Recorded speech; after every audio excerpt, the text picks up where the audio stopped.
ជំរាបសួរប្រិយមិត្តទាំងអស់គ្នាស្វាគមន៍មកកាន់ Channel សម្រាប់រឿងរបស់ Admin Moshita ជួបគ្នាជាមួយ Admin ម្ដងទៀតដែលបន្តសាច់រឿងរបស់យើងនៅក្នុងភាគ3បែរដែលរាជទាយាទនឹងគឺសម្រុកចូលទៅកាន់បន្ទប់នឹងគឺថាអត់ឃើញមាននរណាគេនៅក្នុងបន្ទប់នឹងនោះទេព្រោះថាគឺព្រះបត្រាជាមួយនឹងសឺឈីនឹងគឺបានចាញ់ពីបន្ទប់នឹងមុនហើយព្រះបត្រានឹងគឺថាមានការសង្ស័យមុនប្រហែលជាមាននរណាគេចង់ធ្វើបាបពួកគេហើយទៅព្រះបត្រានឹងធ្វើជាជ្រុះបតោងគុជនឹងម្ដុំនឹងរួចហើយក៏ធ្វើជាត្រឡប់មករកអាបតោងគុជនឹងនោះទេហើយមុននឹងគឺព្រះបត្រានឹងបានឃើញថាគឺសឺឈីនឹងត្រូវពោះចឹងហើយគេក៏បានធ្វើការបើកពឹសពោះនឹងចាញ់ពីករបស់សឺឈីទៅធ្វើឲ្យសឺឈីនឹងគេបានស្វាងមកវិញហើយកូនចៅរបស់ព្រះបត្រានឹងក៏ស្គាល់ផ្លូវកាត់នឹងដើម្បីនាំពួកគេនឹងចាញ់ពីដំណាក់នឹងកុំឲ្យរាជទាយាទនឹងចាប់បានក៏ប៉ុន្តែគឺព្រះបត្រានឹងអត់ដឹងថានឹងគឺជាស្នាដៃរបស់រាជទាយាទនោះទេគ្រាន់តែថាគេនឹងមានចម្ងល់ដែរហើយក៏រាជទាយាទនឹងដឹងរឿងនឹងលឿនម៉េះហើយក្រោយពីភារកិច្ចរបស់សឺឈីនឹងគឺថាបរាជ័យម្ដងទៀតហើយសឺឈីនឹងក៏ត្រូវរាជទាយាទនឹងចាប់ចូលមកក្នុងបន្ទប់ឃុំឃាំងហើយនៅក្នុងបន្ទប់នឹងគឺជាបន្ទប់ដែលធ្វើការដាក់ថ្នាំពឹសទៅលើខ្លួនពួកឃាតករឲ្យចឹងណាសឺឈីនឹងគេក៏ព្យាយាមនៅក្នុងការរកអាថ្នាំពឹសហ្នឹងប៉ុន្តែរកអត់ឃើញនៅទេបាយជួជាមួយនឹងឃាតករម្នាក់ទៀតដែលជាប់ឃុំឃាំងដែរព្រោះបេសកកម្មរបស់គេនឹងបរាជ័យដោយមិនអាចតាមដានព្រះបត្រាជាប់ឯរាជទាយាទនឹងក៏ចូលមកសួរនាំសឺឈីថាតើសឺឈីនឹ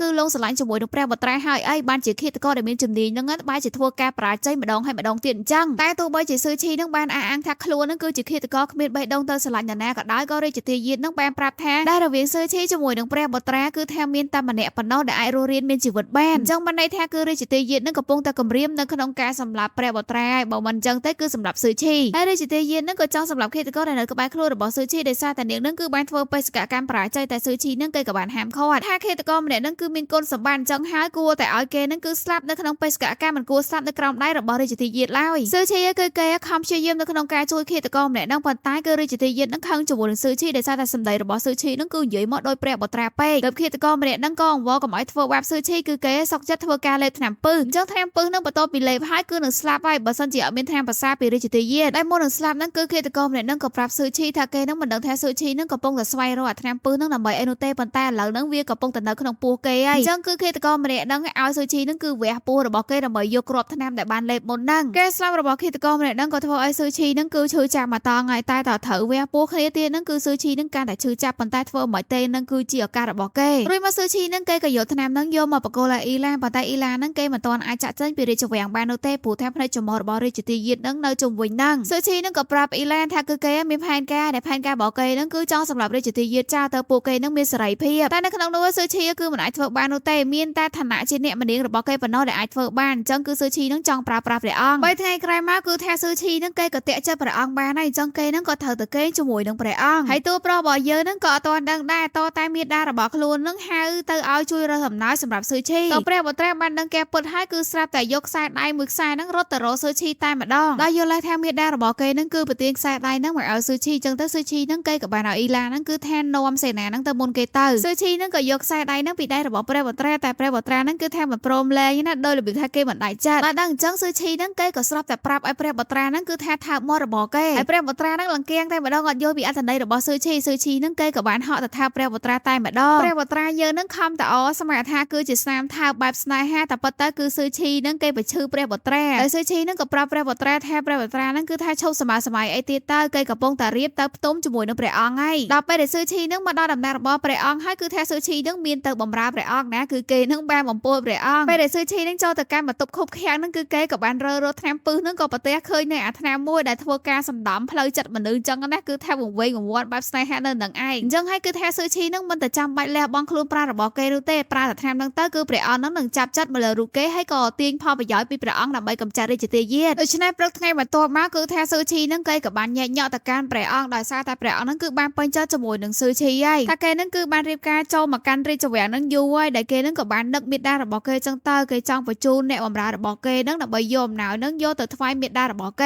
េហើយព្រះអង្គនឹងក៏បានយកព្រមតាមសំណើរបស់សឺឈីដូច្នេះទៅគឺសឺឈីនឹងអាចបញ្ជូនឲ្យអ៊ីឡានឹងចេញទៅខាងក្រៅដើម្បីយកម្ដាយរបស់គេនឹងចាក់ចាញ់ពីក្នុងកណ្ដាប់ដៃរបស់រាជទាយាទហើយក៏ទៅស្វែងរកថ្នាំបន្សាបអីគេតែនៅពេលហ្នឹងកូនចៅរបស់រាជទាយាទនឹងក៏បានហៅសឺឈីនឹងឲ្យទៅជួបជាមួយនឹងរាជទាយាទប៉ុន្តែសឺឈីនឹងគឺគេមិនទៅនោះទេបើសិនជារាជទាយាទនឹងចង់ជួបគេគឺមកជួបគេនៅក្នុងរាជវាំងនឹងបានតោះហើយកូនចៅរាជទាយាទនឹងក៏ប្រើពាក្យសម្ដីមិនសមរម្យទៅកាន់សឺឈីគេថាសឺឈីគ្រាន់តែត្រូវព្រះអង្គសពតិប៉ុណ្ណឹងក៏តម្លើងរឹកម៉ែអញ្ចឹងហើយគឺថាសឺឈីនឹងក៏ប្រើអ៊ីឡានឹងគឺថាយករំពាត់នឹងយកទៅទះមាត់ម្នាក់នឹងតែម្ដងទោះបីជាម្នាក់នឹងគឺជាចំណុចរបស់រាជទាយាទក៏ដោយក៏គេអត់ខ្វល់ដែរព្រោះគេទទួលបានការអនុញ្ញាតពីព្រះអង្គហើយថាអ្នកបម្រើ រើណាស់ដែលឆ្លើយប្រើពាក្យសម្ដីមិនសមរម្យជាមួយនឹងគេគឺគេអាចដាក់ពិន័យបានតែបន្ទាប់ពីអ៊ីឡានហ្នឹងគឺថាបានទះមាត់របស់ម្នាក់ហ្នឹងច្រើនដំណំដែរហ្នឹងគឺថាស៊ឺឈីហ្នឹងគេក៏បានដកស្នៀតសក់របស់គេហ្នឹងដើម្បីចាក់សម្លាប់ម្នាក់ហ្នឹងតែម្ដងព្រោះថាម្នាក់ហ្នឹងហើយគឺជាអ្នកដែលបានសម្លាប់ព្រះនាងដែលគេនឹងព្យាយាមនៅក្នុងការទុកជីវិតឲ្យដល់ពេលដែលសេនាវាំងហ្នឹងចូលមកដល់គឺស៊ឺឈីហ្នឹងគេក៏សម្ដែងធ្វើជាតក់ស្លុតជាមួយនឹងរូបភាពមួយហ្នឹងអញ្ចឹងសេនាវាំងហ្នឹងក៏បានចាក់សម្លាប់កូនចៅរបស់រាជទាយាទតែម្ដងរួចមកអ៊ីឡានជាមួយនឹងស៊ឺឈីហ្នឹងក៏ធ្វើការបកស្រាយឲ្យព្រះអង្គហ្នឹងគឺបានជ្រាបថាកូនចៅរបស់រាជទាយាទហ្នឹងគឺមានបំណងមិនល្អមកកាន់ស៊ឺឈីតាំងពីស៊ឺឈីហ្នឹងចូលមកកាន់រាជវាំងហើយក៏និយាយពាក្យបំពេញមកកាន់ស៊ឺឈីថាស៊ឺឈីហ្នឹងគឺសមតែស្លាប់ដល់ពេលចឹងទៅគឺត្រង់ហ្នឹងមិនថាអីទៅការស៊ឺឈីនោះទេព្រោះគ្រាន់តែជាកូនចៅជាអ្នកបម្រើកប៉ិចកប៉ុកប៉ុណ្ណោះស្លាប់ប៉ុណ្ណឹងគឺមិនជាបញ្ហាតែការបំពេញរបស់កូនចៅរាជទាយាទហ្នឹងគឺព្រះបុត្រាហ្នឹងគេចង់សើបឲ្យច្បាស់ថាតើមានមូលហេតុដើមចងអីនៅពីក្រោយរឿងហ្នឹងតែរឿងគឺថាអាចបង្ក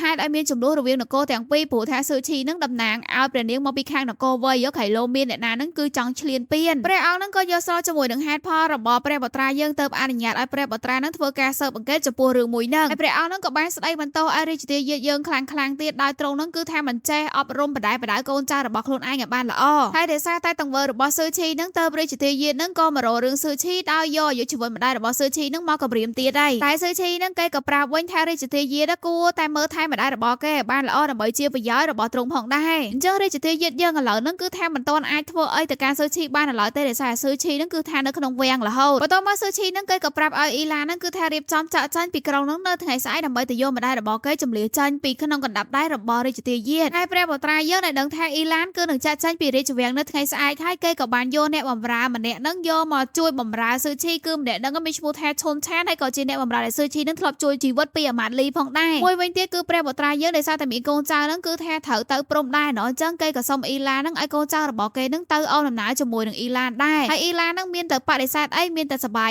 ដោយសារតែមានកូនចៅព្រះបុត្រាទៅជាមួយចឹងទៅគឺគេកាន់តែមានសុវត្ថិភាពទៀតរាជទាយាទយើងវិញបន្ទាប់ពីទទួលបានដំណឹងថាគឺស៊ឺឈីហ្នឹងបានបញ្ជូនឲ្យអ៊ីឡានហ្នឹងយកម្ដាយរបស់ខ្លួនហ្នឹងចាក់ចាញ់ពីរាជធានីទ្រង់គឺមិនឲ្យស៊ឺឈីហ្នឹងសម្រេចបំណងរបស់ខ្លួនឡើយដែលទ្រង់នឹងរៀបចំឲ្យកូនចៅរបស់ទ្រង់ហ្នឹងធ្វើការបិទគ្រប់ច្រកល្ហកផ្លូវដើម្បីកុំឲ្យចេញពីរាជធានីបានត្រឡប់មកកាន់ព្រះបុត្រាយើងវិញក៏ទទួលបានដំណឹងពីកូនចៅរបស់ទ្រង់ដែរថាអ៊ីឡានណាគឺថាមិនទាន់អាចចាក់ចាញ់ពីរាជធានីបាននោះទេក៏ដោយសារតែអ៊ីឡានហ្នឹងគឺបានទៅយកស្ត្រីវ័យកណ្ដាលម្នាក់ដើម្បីចេញទៅជាមួយព្រះបុត្រាយើងហ្នឹងក៏ដឹងថាស្ត្រីវ័យកណ្ដាលហ្នឹងគឺជាម្ដាយរបស់ស៊ឺឈីព្រោះថាស៊ឺឈីហ្នឹងគេតាមរកម្ដាយរបស់គេហ្នឹងយូរហើយអញ្ចឹងហើយទ្រង់ហ្នឹងក៏ចង់ជួយស៊ឺឈីហ្នឹងប្រឆាំងជាមួយនឹងព្រះបុត្រាដើម្បីឲ្យម្ដាយរបស់ស៊ឺឈីហ្នឹងចេញពីក្រុងបានប៉ុន្តែស្រាប់តែមេដារបស់ទ្រង់ហ្នឹងក៏មកកាត់សង្វាក់ព្រះមហេសីហ្នឹងគឺមកប្រាប់ព្រះបុត្រាយើងថាគឺប្រហែលថ្ងៃទៀតហ្នឹងទ្រង់នឹងរៀបចំពិធីជប់លៀងហើយក៏អញ្ជើញនារីថ្នាក់ខ្ពស់ហ្នឹងមកចូលរួមដែរទ្រង់នឹងឲ្យព្រះបុត្រាហ្នឹងធ្វើការជ្រើសរើសអ្នកម្នាងរបស់ខ្លួនឯងនៅក្នុងពិធីហ្នឹងហើយជាពិសេសហ្នឹងគឺគាត់ចាប់ចិត្តទៅលើកូនស្រីរបស់លោកម្ចាស់វាងដែលលោកម្ចាស់វាងហ្នឹងគឺធ្វើការឲ្យរាជទាយាទប៉ុន្តែនៅពេលដែលរៀបការជាមួយនឹងកូនស្រីគាត់ហើយគាត់ច្បាស់ជាធ្វើការឲ្យព្រះបុត្រាវិញហើយព្រះបុត្រាយើងហ្នឹងក៏រហូតតមកជាមួយនឹងមេដារបស់ខ្លួនហ្នឹងមិនទាន់ដែរគឺថាគាត់ដាក់ផាំងមកវិញបន្ទាប់មកសាច់រឿងយើងហ្នឹងក៏បានកាត់ដល់3ថ្ងៃក្រោយមកគឺជាថ្ងៃនៃពិធីជប់លៀងរបស់ពួកគេតែម្ដងហើយកូនស្រីរបស់លោកម្ចាស់វាងហ្នឹងក៏បានបង្ហាញខ្លួននៅពេលហ្នឹងដែរដែលគេហ្នឹងមានឈ្មោះថាវាងចារូហ្នឹងគឺថារៀនសូត្រជាមួយនឹងគ្រូនៅលើភ្នំហ្នឹងច្រើនឆ្នាំហើយអញ្ចឹងគេក៏បកកែខាងវិជ្ជាទូទាយដែរទៅគេហ្នឹងក៏ធ្វើការទូទាយឲ្យព្រះអង្គដែលកំប៉ះរបស់គេហ្នឹងស្រាប់តែប្រេះបែកតែគេថានេះគឺជារឿងល្អដែលទឹកដីឈីរបស់ពួកគេហ្នឹងគឺមានអ្នកម្នាងវ័យគឺតួស្រីរបស់យើងហ្នឹង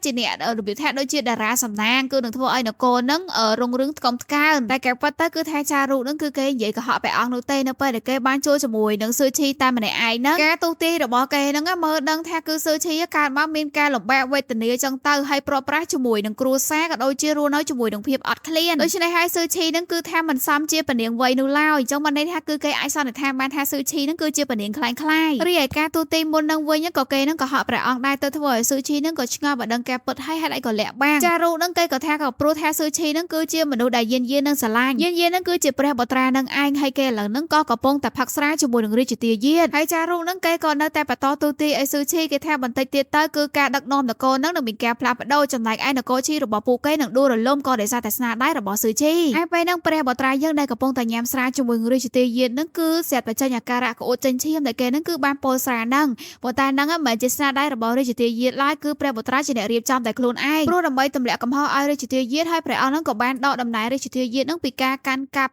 ់សេនានៅក្នុងរាជធានីនិងក្នុងរាជវាំងរបស់គេហ្នឹងហើយតំណែងមួយហ្នឹងក៏បានធ្លាក់ទៅដល់ព្រះបុត្រាយើងចឹងហើយព្រះបុត្រាហ្នឹងក៏អាចជួយស៊ឺឈីបានដែលឲ្យអ៊ីឡានហ្នឹងគឺចាក់ចេញពីរាជធានីហ្នឹងបានថ្ងៃបន្ទាប់មកយើងក៏បានឃើញថាគឺចារូហ្នឹងគេក៏មកលេងជាមួយនឹងស៊ឺឈីហើយសារហ្នឹងគឺគេនិយាយពាក្យសម្ដីទន់ភ្លន់ក៏ដូចជារស់ គ្នាជាមួយនឹងស៊ឺឈីណាដោយការប្រយុទ្ធមិញសោះហើយគេហ្នឹងក៏មើលដឹងថាស៊ឺឈីហ្នឹងគឺប្រកែនិយាយរឿងនិទានដែរអញ្ចឹងគេក៏ឲ្យស៊ឺឈីហ្នឹងគឺនិយាយរឿងនិទានឲ្យគេមករឿងមកស៊ឺឈីពីដំបូងហ្នឹងគឺគេអត់ដឹងថាត្រូវនិយាយរឿងអីនោះទេទៅចារូហ្នឹងគេក៏និយាយថាគេជាមួយនឹងឪពុកគេគឺថាចូលចិត្តនិយាយរឿងខ្សឹបខ្សៀវរបៀបថានិយាយដើមគេអីចឹងណាដូច្នេះហើយស៊ឺឈីហ្នឹងគេក៏បាននឹកឃើញនៅរឿងមួយហ្នឹងក៏ខ្សឹបប្រាប់ទៅកាន់ចារូហើយរឿងហ្នឹងគឺតាក់ទងជាមួយនឹងរឿងអាស្រូវរបស់អ្នកម្នាងនៅក្នុងរាជវាំងដែលមានលួចលាក់ស្នេហាចារូក៏ចាប់អារម្មណ៍រឿងអាស្រូវរបស់អ្នកម្នាងអញ្ចឹងគេក៏បានសុំការអនុញ្ញាតពីស៊ឺឈីហ្នឹងគឺថាយករឿងមួយហ្នឹងទៅនិយាយជាមួយនឹងឪពុករបស់គេឲ្យឪពុករបស់គេហ្នឹងបានដឹងពីរឿងហ្នឹងដែរហើយស៊ឺឈីហ្នឹងអត់មានបានហាមឃាត់អីនោះទេគឺថាមានតែឲ្យយកទៅនិយាយទៅដូច្នេះរឿងអាស្រូវហ្នឹងវាក៏បានលេចលឺពីមាត់មួយទៅមាត់មួយរហូតដល់ទៅជារបស់ព្រះអង្គតែម្ដងហើយរឿងអាស្រូវមួយហ្នឹងទោះបីជាមិនបានបញ្ចេញឈ្មោះហ្នឹងក៏ពួកគេនិយាយថាវាគឺជារឿងរបស់ព្រះបត្រាជាមួយនឹងស៊ឺឈីរបស់យើងនឹងឯងតែសាររឿងរបស់យើងនៅក្នុងភាគនេះគឺស្លេះតែប៉ុណ្្នឹងហើយចាំមើលថាភាគក្រោយពួកគេនឹងដោះស្រាយយ៉ាងណាទៀតអញ្ចឹងចាំជួបគ្នាជាមួយ admin ម្ដងទៀតនៅក្នុងភាគក្រោយទាំងអស់គ្នាអរគុណច្រើនជម្រាបលាបាយបាយ